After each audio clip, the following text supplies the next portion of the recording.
जय श्री राम कोरियन जगह viewers, this is mega Bansal और आज हम बात करने वाले हैं इटर्नल लव के एपिसोड 55 की। So let's get started. यहाँ ये हुआ 9 हेमिस पे पहुंचता है। सिमिंग कहता है, क्राउन प्रिंस आपको ढूंढने में मुश्किल हो रही थी, आपको तो शिबू पैलेस पे उठना चाहिए था। युवा कहता है, पता नहीं मैं कुल्लर माउंटेन में कैसे उठा, तुम्हें कैसे पता कि मैं वापस आ गया।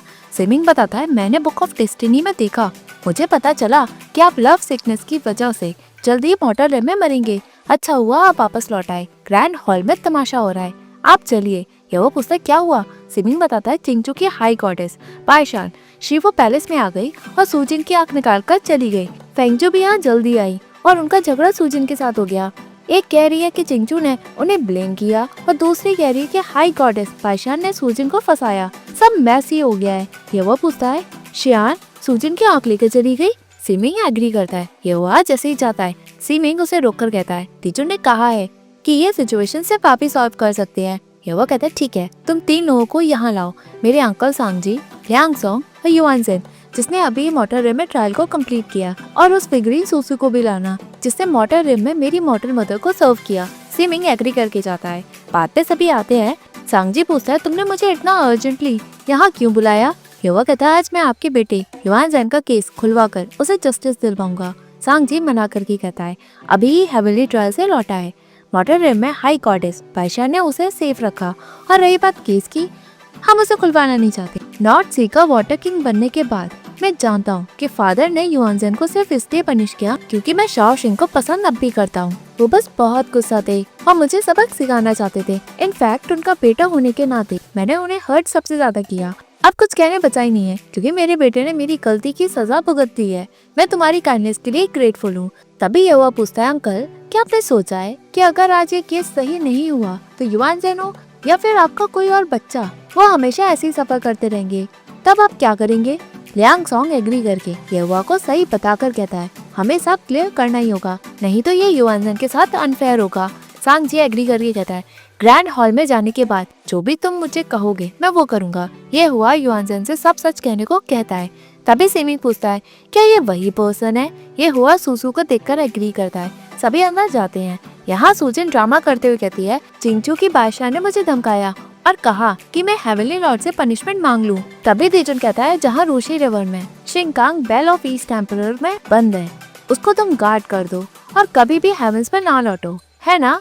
तभी वहाँ सभी आते हैं। दीजुन कहता है, क्राउन प्रिंस आप वापस लौट आए। ये हुआ एग्री करके कहता है, मैंने सुना कि ग्रैंड हॉल में प्रॉब्लम हो रही है तो मैं देखने चला आया। दीजुन कहता है, तुम्हें तो यहाँ होना ही चाहिए क्योंकि ये इशू तुम्हारे हरम का है, बट मुझे हैंडल करना पड़ रहा है इसलिए मैं टाइट स्पॉट में खड़ा हूँ। ये हुआ एग्री करता है। सूजिन ये हुआ को पकड़ के कहती है, तुम्हें मुझे जस्टिस दिलाना ही होगा। ये हुआ कहता है, चिंता मत करो, मैं यहाँ जस्टिस के लिए ही खड़ा हूँ। तभी वहाँ सभी फिगरीन सूसू को देखकर सब हैरान होते हैं और सूसू सूजिन से कहती है, माय लेडी।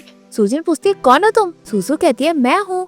सूजिन घबरा कर कहती है, मैं तुम्हें नहीं जानती। सूसू सूजिन को पुकारती है। सूजिन चिल्लाकर कहती है, मैं नहीं जानती, हटाओ इसे। तभी यह हुआ सूसू को अपनी पार से फिगरीन में कन्वर्ट करता है। सूजिन की गोद में सूसू की फिगरीन होती है और उसे फेंकती है। सब फिगरीन को देखते हैं। सिमिंग उसे हेवनली लॉर्ड को देता है। ये हुआ का फादर यहाँ को कहता है, ये सब क्या है। ये वो बताता है, जब मैं मोटर रेल में हेवनली ट्रायल के लिए गया तो सूजिन ने मुझे पटाने के लिए ये फिगरीन बनाई। सेलेस्टियल लॉ के हिसाब से फादर इसे पनिश कैसे करेंगे। यांगो कहता है, एक सेलेस्टियल टाइप के हायर को विचक्राफ्ट से पटाने का मतलब है कि उससे सेलेस्टियल स्टेटस छीन के उसे त्रियागोनी घाटी में बेच के एक एनिमल के रूप में दोबारा जन्म ले। दीजुन सिमिंग को रिकॉर्ड करने को कहता है। तभी सूजिन मना करके कहती है, मैंने नहीं बनाया। वो खूब रोती है। तभी दीजुन पूछता है, नॉर्थ सी के वाटर किंग के पास आज टाइम कैसे आ गया कि वो अपने बड़े बेटे को ग्रैंड हॉल में लेकर आए हैं। तभी सांगजी कहता है, मैं यहाँ युआन जेन के केस के सिलसिले में आया हूँ जिसमें उसे गलत ठहराया गया। हेवनली लॉर्ड पूछता है, गलत ठहराया मतलब मैंने केस को गलत जज किया। तभी सांगजी युआन जेन को कहता है, बताओ उस दिन हुआ क्या। युआन जेन सभी को ग्रीट करता है। दीजुन कहता है, फॉर्मेलिटीज को छोड़ो, सच बताओ, आज मैं हूँ तो मैं तुम्हें जस्टिस जरूर दिलाऊंगा। युआन जेन कहता है, मैंने लेडी सूजिन के साथ कभी भी जबरदस्ती नहीं की। जब हेवनली लॉर्ड का बर्थडे था मैं उस सेलिब्रेशन में फादर के साथ आया। फादर हेवनली लॉर्ड से मिलने गए सो उन्होंने मुझे बाहर वेट करने को कहा। तभी वहाँ सूजिन आई और उन्होंने बताया कि हेवनली लॉर्ड शिवू पैलेस में है। सो उन्होंने स्माइल किया और मुझे वहाँ ले जाने के लिए भी कहा। उसके बाद उन्होंने मुझे अपने मैजिकल पावर से बेहोश कर दिया। इवन उन्होंने मुझे वाइन भी पिलाई और मेरे कपड़े भी कुछ खोल दिए। जब तक मैं उठा सुजिन वहाँ रो रही थी और मुझ पे जबरदस्ती का इल्जाम भी लगा रही थी। इतना बड़ा मैस था कि मैं वहाँ शॉक में बैठा रह गया जब तक वो सफेद कपड़े से खुद को लटका कर अपने आप को मारने न लगी। उसी वक्त हेवनली लॉर्ड भी वहाँ आए। बस यही स्टोरी थी। तीजुन कहता है स्टोरी बिल्कुल क्लियर तुमने बताई। सुजिन इसके बारे में तुम क्या कहना चाहोगी? सुजिन कहती है झूठ कह रहा है, ये नशे में था और मेरे कमरे में आकर मुझसे बदतमीजी करने लगा। तभी तीजुन पूछता है युआनज़ेन तुम सेलेस्टियल पैलेस में कितनी बार आए हो? युआनज़ेन पहली बार बताता है। तीजुन पूछता है सुजिन सोच के बताओ, जो पहली बार यहाँ आया हो वो शिवू पैलेस का पता लगाकर तुम्हारे साथ जबरदस्ती कैसे करेगा? सुजिन जवाब दे ही नहीं पाती। तीजुन कहता है अगर कुछ रीजन बता ही नहीं पा रही हो तो मत बोलो। वो ये हुआ कि मदर लीशु से पूछता है आप उसे कैसे पनिश करेंगी जो हेवनली लॉर्ड के पोते को फंसाए? लीशु कहते हैं उसका सेलेस्टियल स्टेटस छीन के उसे त्रियागोनी घाटी में बेच के एक एनिमल के रूप में वो दोबारा जन्म ले। तीजुन सिमिंग को सब रिकॉर्ड करने को कहता है। तीजुन कहता है हम अभी हाई गॉडेस बाइशान के केस तक तो पहुँचे भी नहीं है और ये ऑलरेडी इतने क्राइम कर चुकी है। तभी सुजिन मना करके कहते हैं तीजुन आपने मेरे साथ गलत किया, आप बाई फेंगजू के साथ मिलकर मुझे फंसा रहे हैं। हेवनली लॉर्ड कहता है बदतमीज। तभी सुजिन कहती है आपको मुझे जस्टिस देना ही होगा, यहाँ सब विलेन है, आप इन सब पे बिलीव ना करें, सब मिलकर मुझे फंसा रहे हैं। तभी ये हुआ आगे आकर कहता है तो तुम्हारे कहने का मतलब है कि मैं भी विलेन हूँ जो अपने पावर का यूज कर रहा है? मेरी साइड वाइफ होने के नाते अपने ही हस्बैंड की बुराई करे, उसका क्या क्राइम होगा? तीजुन कहता है ये तो सबसे बड़ा क्राइम है, ये तो दो पुराने क्राइम से भी बढ़ के है। सुजिन सोच समझ के कहो। सुजिन मना करके ये हुआ को पकड़ते हुए कहती है तुम मेरे साथ क्रूअल नहीं हो सकते, तुम भूल गए मैं तुम्हारे साथ बड़ी हुई हूँ, मैं बस बहुत घबराने के साथ डर भी गई थी, तुम इस तरह मेरी बुराई नहीं कर सकते जैसा इन सब ने किया। युवा कहता है मैं सेलेस्टियल ट्राइब का क्राउन प्रिंस हूँ, मैं किसी की भी साइड नहीं ले सकता, चाहे तो मेरी साइड वाइफ ही क्यों ना हो। सुजिन रोते हुए मना करके कहती है तुमने कभी भी मेरी साइड एक बार भी नहीं ली, हमेशा मुझसे दूर ही रहे हो, चाहे मैं तुम्हें कितना भी अच्छे से ट्रीट करूँ तुम्हें कोई फर्क ही नहीं पड़ता। तीजुन पूछता है क्या हमें और आगे बढ़ना है? हाई गॉडेस बाइशान के कैरेक्टर के आगे और इसके क्रिमिनल रिकॉर्ड के साथ अगर हम आगे बढ़ते हैं तो मुझे डर है कि कहीं चिंगचू हमारे ऊपर दुश्मनी न निकाले कि हमने इस वुमेन की बात मानकर चिंगचू की क्वीन पे इल्जाम लगाए हैं। हेवनली लॉर्ड कहता है इस हियरिंग को कंटिन्यू करने की जरूरत नहीं है। सुजिन तुमने मुझे बहुत डिसअपॉइंट किया। तभी यांकू कहता है तीजुन सही है, आज ग्रैंड हॉल में सभी हमारे लोग हैं, इसलिए ज्यादा कुछ बुरा नहीं हुआ। सुजिन का फॉस्टर फादर होने के नाते मुझे शर्म आ रही है कि मैंने इसी वुमेन को बड़ा किया। हम डिग्री इशू करें, इसे इमीडिएटली पनिश करें ताकि आगे और परेशानी खड़ी ना हो। वहाँ जनरल्स भी यही कहते हैं। सुजिन अंकल से कहती है आप मेरे साथ ऐसा ट्रीट नहीं कर सकते, मैं 9 हेवेंस की प्रिंसेस हूँ। वो खूब गिड़गिड़ाते हुए कहती है आप भूल गए मेरे पेरेंट्स ने अपने आप को सेक्रीफाइस इसलिए किया ताकि वो आप लोगों को बचा ले। अंकल उस पर गुस्सा करके कहता है देखो तुम अपने लॉयल पेरेंट्स को क्या मुंह दिखाओगी? हेवनली लॉर्ड कहता है तुम्हारे फेथफुल क्लैन की वजह से मैं तुम्हें यहोवा को पटाने के लिए फिगरीन बनाने की पनिशमेंट नहीं दूंगा, बट युआनज़ेन और हाई गॉडेस बाइशान के साथ किए गए क्राइम के लिए तुम्हें पनिशमेंट जरूर मिलेगी। आज के बाद तुम रूशी रिवर को काट करोगी। सुजिन मना करती है, शिन्नू उसे लेकर जाती है। हेवनली लॉर्ड कहता है ये हुआ, अब तुम्हारी शादी हाई गॉडेस बाइशान से ज्यादा पोस्टपोन हो नहीं सकती। मैं फॉक्स किंग से मिलकर डेट डिसाइड करूंगा ताकि 9 हेवेंस में जल्दी शादी हो। ये हुआ डिग्री एक्सेप्ट करता है, वहाँ सभी उसे कंग्रेचुलेट करते हैं। बाद में लीशु ये हुआ से कहती है मैंने कभी सोचा ही नहीं था कि चिंगचू की बाइशान ही वो 300 इयर्स पहले वाली मॉर्टल सूसू थी। सेलेस्टियल ट्राइब और चिंगचू की फ्रेंडशिप के लिए तुम्हें उससे शादी करनी ही होगी, बट मुझे अब भी लगता है कि तुमने उसके लिए बहुत कुछ झेला है। तुम्हारे दिमाग में शादी को लेकर कोई डेट है? ये हुआ सितंबर 2 बताकर कहता है बाइशान ने कहा था कि वो दिन सबके लिए अच्छा है, उसकी विश थी कि शादी तब हो। मदर चिंता मत करो, जो कुछ भी हुआ सिर्फ वो ही है जिसका मैंने वेट किया, उसके अलावा मुझे कोई और नहीं चाहिए। रीशु एग्री करके कहती है तो मैं अरेंजमेंट करती हूँ। यहाँ तीजुन पूछता है क्या है, कुछ और रह गया है? फेंगजू कहती है मेरा एक क्वेश्चन है, अगर आप अपना नाम रॉक ऑफ 3 इनकार्नेशन से नहीं हटाते तो क्या आपको मुझसे प्यार होता? तीजुन बिना कहे जाता है। फेंगजू पूछती है जवाब नहीं दिया। तीजुन कहता है मैंने तुम्हें क्वेश्चन बताने को कहा, बट ये नहीं कहा कि मैं आंसर करूंगा। फेंगजू तीजुन का पीछा करती है। तीजुन पूछता है क्यों पीछा कर रही हो? फेंगजू कहती है अगर आप मुझे जवाब नहीं दोगे तो मैं ऐसी आपका पीछा करूंगी। तीजुन कहता है तुम्हें जो करना है तुम करो। तभी सिमी पूछता है क्या आप अब भी रूशी रिवर में जाएंगे? फेंगजू को देखकर तीजुन कहता है स्टडी में चलो। यहाँ बाइशान मीगू से कहती है, आज के बाद चिंगचू सभी के लिए बंद है, मैं किसी से भी नहीं मिलूंगी। बाद में मीगू सोचता है, प्रिंसेस का क्या, आन को डिस्टर्ब करना ठीक नहीं होगा। प्रिंसेस के नेचर के हिसाब से वो कहीं भी जा सकती हैं। यहाँ ये हुआ फॉक्स टैन के बाहर खड़ा होता है, मीगू से आके इन्फॉर्म करता है कि आर्ट ने बहुत सारी वाइन पी ली है और वो सो गई हैं। उन्होंने ये भी कहा है कि कोई भी फॉक्स टैन के अंदर नहीं आएगा। ये वो कहता है, उन्हें मेरा मैसेज देना कि जब तक वो मुझसे नहीं मिलेगी मैं यहीं उसका वेट करूंगा। यहाँ घोस्ट टाइम में सोल्जर लीजिंग को इन्फॉर्म करता है कि रिचुअल की सारी तैयारी ग्रैंड हॉल के सामने हो गई है। लीजिंग खुश होकर कहता है, बढ़िया, तुमने ये 7 दिन के अंदर ही कर दिया। किस्मत अच्छी है कि फादर पैराफीस टेम्पल की सील तोड़कर बाहर नहीं निकल पाए हैं। यहाँ सोल्जर्स बात करते हैं, 70,000 ईयर्स बीत गए हैं, 100,000 वॉरियर्स रूशी रिवर की बैटल में मारे गए हैं। गलती किसकी है? सेलेस्टियल ड्राइव की। बेस्ट फूड के साथ सबसे बड़ी ल्यूमिनस पर्ल भी, मोस्ट ब्यूटीफुल लेडीज को भी हमने ऑफर किए। सोचो, जब पुराने गोस्ट लॉर्ड थे क्या हमें सफर करना पड़ा? सोल्जर्स मना करते हैं। सोल्जर कहता है, ऊपर आसमान में देखो, हमारे पुराने गोस्ट लॉर्ड वापस क्रिम्सन हेलफायर से लौट रहे हैं ताकि वो सेलेस्टियल ड्राइव के साथ सभी रम को जीत पाए। वो लीजिंग से थ्रोन को छुड़वाने की बात करते हैं। यहाँ लीजिंग को एक सोल्जर बताता है कि ग्रैंड स्विमिंग पैलेस के बाहर बहुत सारे गद्दार इकट्ठे हो गए हैं, अब हम क्या करें? लीजिंग कहता है, तुम्हें ग्रैंड स्विमिंग पैलेस को सेफ नेक्स्ट 7 डेज के लिए ही रखना होगा। मुझे सिर्फ 7 दिन ही चाहिए ताकि मैं क्रिम्सन क्लाउड को खत्म कर दूं और गोस्ट ड्राइव में शांति ले आऊं। वो अपने मन में कहता है, फादर, आपने पार के लिए अपने बच्चों को यूज किया, आपको ये पता होना चाहिए कि ऐसा दिन भी आएगा। सिर्फ हमारा ही गुण आपकी स्पिरिट को यहाँ बुला सकता है। आप वहाँ वापस आए जहाँ आप एक बार गोस्ट लॉर्ड थे और सब कुछ एंड अपने बेटे लीजिंग के साथ करें, चाहे मेरी मदर की लाइफ हो या ली युआन की। हम किस्सा एक बार में ही खत्म करते हैं। वो बैठ के अपनी पार से शिंकांग यानी अपने फादर को बुलाने की रिचुअल करता है। यहाँ शिंकांग कहता है, लीजिंग गद्दार बेटा, तुम्हारी हिम्मत कैसी हुई कि तुम अपने ही खून से मेरी स्पिरिट को बुलाओ? करने क्या वाले हो तुम? 70,000 ईयर्स पहले मुझे तुम जैसे गद्दार बेटे को छोड़ना ही नहीं चाहिए था। वो दर्द में होता है। यहाँ हर डाइटी ये सब देखता है। सेलेस्टियल टाइप के सोल्जर्स आते हैं। वो उनसे पूछता है, आप सभी रूशी रिवर में क्या कर रहे हैं?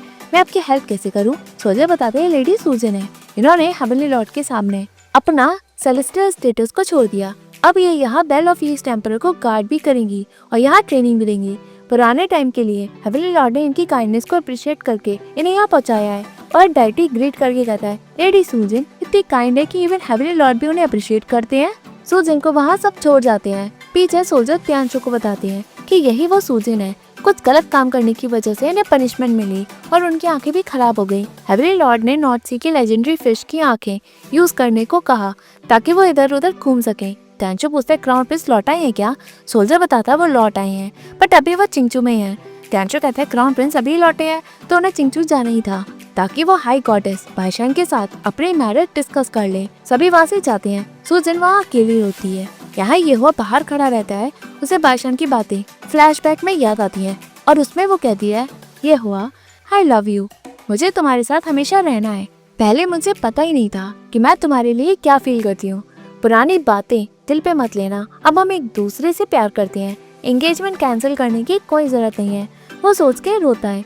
अंदर बाइशान ड्रिंक करती है। तभी मीगू आकर बताता है, क्राउन प्रिंस पिछले 7 डेज से फॉक्स टन के बाहर खड़े हैं। वो आपसे मिलने की जिद कर रहे हैं।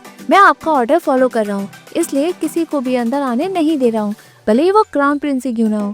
अभी सिर्फ 7 डेज ही हुए हैं और वो यहाँ से जाने का नाम ही नहीं ले रहे हैं। मैं कुछ डिसाइड नहीं कर पा रहा हूँ, सो मैं आपसे पूछने चला आया, अब मैं क्या करूँ? बाइशान मन में सोचती है, ये हुआ 300 ईयर्स पहले। तुमने सिर्फ मुझसे इसलिए शादी की क्योंकि सूजन ने धोखा दिया? क्या तुमने मुझसे कभी प्यार किया? अगर किया भी है तो कितना डीपली किया है? अगर मैं ट्रिक में ना फंसकर सूजन टेरेस में गिरी नहीं होती तो क्या तुम अपनी मर्जी से सूजन से शादी करते? आज जो तुम मेरी तरफ इतना हो तो बस इसलिए कि तुम्हें 300 ईयर्स पहले का गिल्ट है। अगर उसने ये सब मान लिया तो क्या? अगर उसने सच कहा तो? तभी पीछे मीगू पूछता है, आंट क्या आप उनसे मिलेंगी या नहीं? बाइशान मना करके कहती है, उनसे कहो कि चिंगचू कभी ना आए। मैं कल हेवनली लॉर्ड के पास जाकर ये एंगेजमेंट तोड़ दूंगी। मीगू के जाने के बाद बाइशान दर्द में ड्रिंक करती है। यहाँ ये हुआ रोता है। उसे लगता है कि परेशान है बट वो मीगू होता है और कहता है, आंट ने। तभी ये हुआ कहता है, वो मुझसे अभी भी मिलना नहीं चाहती। मीगू झूठ बोलकर मना करते हुए कहता है कि वो इतने नशे में है कि उनका ध्यान मेरे ऊपर भी नहीं गया। आपको यहाँ 7 दिन हो गए हैं, आप वापस क्यों नहीं चले जाते? जब वो होश में आएंगी मैं उन्हें इन्फॉर्म कर दूंगा। ये हुआ मना करता है। बारिश का मौसम होता है। मीकू कहता है मैं आपके लिए अम्ब्रेला लाता हूँ, बारिश होने वाली है। ये हुआ फिर मना करके कहता है मेरा मैसेज उसे देना, कहना कि मॉर्टल रेम में ट्रायल से पहले तुम्हारी आंट ने मुझे कहा था कि मॉर्टल होते हुए अगर मैं किसी भी रिलेशनशिप में आता हूँ तो वो मुझे चुरा के अपने फॉक्स टेन में लॉक कर देगी। अपनी मॉर्टल मदर के लिए मैं जिस मेट को लेकर आया, क्या वो किसी भी रिलेशनशिप में काउंट होता है? तो उससे पूछना कि वो बातें अब भी मायने रखती हैं जो उसने कहा था। मीकू एग्री करके जाता है। अंदर आके मीकू बाईशान को बताता है क्राउन प्रिंस का मैसेज है आपके लिए। आपने कहा था कि अगर ऐसा मॉर्टल किसी के साथ भी रिलेशनशिप में वो आएंगे तो आप उन्हें चिंचू में लॉक कर देंगी। उनकी मदर को सर्व करने के लिए वो मेट घर पे लाए थे। अगर वो रिलेशनशिप माना जाएगा तो आपकी बातें अभी भी मायने रखेंगी। बाईशान गुस्से में जार तोड़ के चीखते हुए मना करते हुए कहती है चाहे कोई भी एक्सक्यूज ही क्यों ना हो, वो सब कुछ मायने नहीं रखता। वो रोते हुए कहती है उसे यहाँ से जाने को कहो, उसे कभी भी नहीं देखना चाहती। मीकू कहता है आंट आप शांत हो जाओ, गुस्सा कम करो। बाईशान चीखते हुए कहती है गेट आउट, चले जाओ यहाँ से। यहाँ ये हुआ बारिश में भीगता है। उसका एक हाथ खराब होते हुए भी वो वहीं खड़ा रहता है। तभी वहाँ जायुन अम्ब्रेला लगाते हुए कहता है पुराने काफ की वजह से आपकी इंजरीज और ना बढ़ जाए। आपके पास ज्यादा पार नहीं है जिससे आप अपनी बॉडी को बचा लें। आप बारिश में नहीं भीग सकते। ये वो कहता है अम्ब्रेला हटाओ। वो उस पर खूब चिल्लाता है। यह हुआ वहीं खड़ा रहता है। यहाँ बाइजन कहता है क्राउन प्रिंस वहाँ पिछले 7 दिन से वहीं खड़े हैं।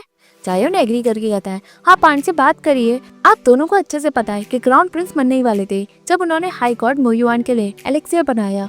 उन्होंने अपनी ज्यादा पार के साथ एक हाथ भी खो दिया। अगर हाई गॉड जियान नहीं होते तो वो मर ही चुके होते। अगर ऐसे ही चलता रहा तो वो कम उम्र में मर जाएंगे। बाइजन कहता है चुप करो, क्या नॉनसेंस बात कर रही हो, मेरे ब्रदर इन लॉ पे नजर मत लगाओ। जायुन पूछता है तो क्या आप आंट को मनाएंगे? बाइजन मना करता है। जायुन पूछता है क्यों नहीं? जियान कहता है तुम्हारी शादी नहीं हुई है ना? जायुन एग्री करता है। जियान कहता है मैरिड कपल में लड़ाई उनकी आपसी लड़ाई है, किसी की भी एडवाइस उनकी हेल्प नहीं कर पाएगी, इससे हालात और ही बिगड़ेंगे। बाइजन एग्री करता है। जियान कहता है हम कुछ नहीं कर सकते और ना ही उनका बेटा कुछ कर सकता, जस्ट वेट करो और देखो। जायुन मतलब पूछता है। बाइजन बताता है जब तक शियान अपने दिल की बात सुन नहीं लेती तुम्हें क्या लगता है चिंचू की क्वीन से शादी करना इतना आसान होगा? हम चारों भाइयों में सिर्फ वो ही सबसे छोटी बहन है। वो हाई गॉडेस के साथ बड़ी जिद्दी भी है। उसने बहुत सफर किया और इतना किया कि उसकी आंखें ही निकाल ली गई। वो कुछ दिनों के लिए अपसेट तो जरूर होगी, चिंता मत करो, वो कुछ दिनों के बाद ठीक हो जाएगी। जायुन पूछता है अगर कुछ ठीक नहीं हुआ तो? जियान कहता है ऐसा पॉसिबल नहीं है, हमें पता है कि वो ये हुआ वो कैसे ट्रीट करती है। यहाँ फेंगजू दीजुन के सामने बाहर टहलती है। अंदर दीजुन सिमिंग से बेल ऑफ ईस्ट टेम्परर के बारे में पूछता है। सिमिंग बताता है रूशी रिवर में पिछले 10 दिनों से बहुत बारिश हो रही है। दीजुन कहता है प्रॉब्लम हो क्या सकती है? सिमिंग कहता है कि आप क्राउन प्रिंस से पूछना चाहोगे? इतने टाइम से उनकी नजर रूशी रिवर पे ही है, शायद उन्हें बैड न्यूज के बारे में पता हो। दीजुन कहता है ये हुआ कहाँ है? सिमिंग चिंचू बताता है। दीजुन खुश होकर कहता है उसे वहीं होना था।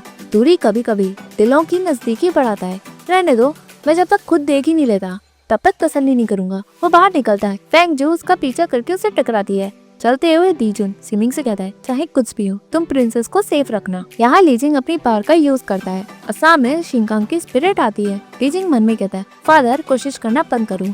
यहाँ उजड़े हुए गोस्ट लैंड में आओ जिसे 70,000 ईयर्स पहले लड़ाई ने बर्बाद करके रख दिया।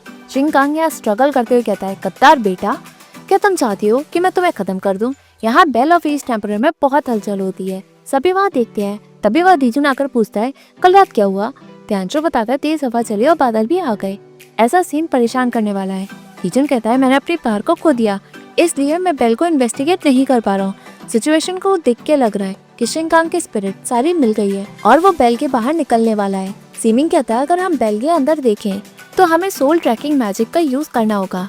मैं भी इस मैजिक को करने के लायक नहीं हूँ। दीजुन कहता है तुम tell my peace tree wood अभी जाओ और यहाँ हाई गॉड जियान को लेकर आओ। तभी फेंगजू बताती है मैं सोल ट्रैकिंग मैजिक का यूज कर सकती हूँ। दीजुन पूछता तुम? फेंगजू एग्री करके कहती है आंट और जियान ने मुझे सिखाया था जब मैं पीस ट्री वुड में थी। मैं जानती हूँ कि इसे करना कैसे है। वाटर रिम में मेरी वजह से आपकी पार चली गई, इसलिए ये मैटर मैं हैंडल कर लूंगी। हाँ पर सोचो, मुझे जाने दो। फेंगजू सोल ट्रैकिंग मैजिक का यूज करती है और कहती है यहाँ कोई स्पिरिट नहीं है। दीजुन शॉक में कहता है क्या? फेंगजू कहती है शायद मैं इतनी लायक नहीं हूँ, मैं दोबारा ट्राई करती हूँ। यहाँ लीजिंग फाइनली कोस्ट टाइम में शिंकांग के स्पिरिट को ले ही आता है। वो बंदा होता है। लीजिंग उसके पास पहुँचता है। शिंकांग कहता है कत्तार बेटा तुम्हारी हिम्मत कैसी हुई मेरे स्पिरिट को बांधने की? लीजिंग पूछता फादर कैसे हो? शिंकांग जंजीर तोड़कर लीजिंग पे हमला करता है। तभी लीजिंग कहता है भूलो नहीं, सिर्फ तुम्हारे स्पिरिट ही यहाँ है, तुम मुझे छू भी नहीं पाओगे। शिंकांग कहता है गलती मेरी है, जो मैंने तुम्हें 70,000 ईयर्स पहले छोड़ दिया। लीजिंग कहता है सबसे बड़ी गलती तुम्हारी ये है कि तुमने मुझे बड़ा किया अपने पार बनाने के लिए। तुम मेरा यूज करना चाहते थे, है ना? तुमने अपने बच्चों को सिर्फ इसलिए पाला ताकि तुम उनसे पार ले पाओ।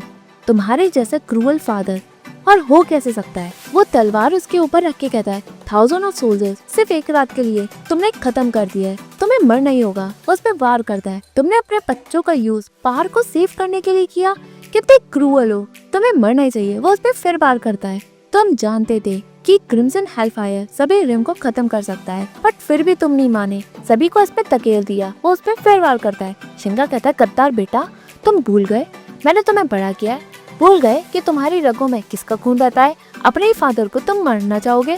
कितनी बड़ी दुख की बात है। मेरे स्पिरिट को यहाँ बुलाने के लिए तुमने अपना सारा खून यूज कर लिया, तुम कितने टाइम तक जिंदा रह सकते हो? लीजिंग कहता है तो बढ़िया, आज हम दोनों एक साथ ही मरते हैं। वो उस पर फिर वार करता है, दोनों में लड़ाई होती है। लीजिंग कहता है डबल क्रेसेंट हेलबर्ट। शिंकांग कहता है तुमने सोचा नहीं था, भले ही मेरी स्पिरिट तुम्हारा कुछ बिगाड़ नहीं सकती, बट ये डबल क्रेसेंट हेलबर्ट तो कर सकता है ना? लीजिंग आज मैं तुम्हारी जिंदगी लूंगा। वो उसे मारता है। लीजिंग हवा में उड़कर कहीं दूर जाके गिरता है।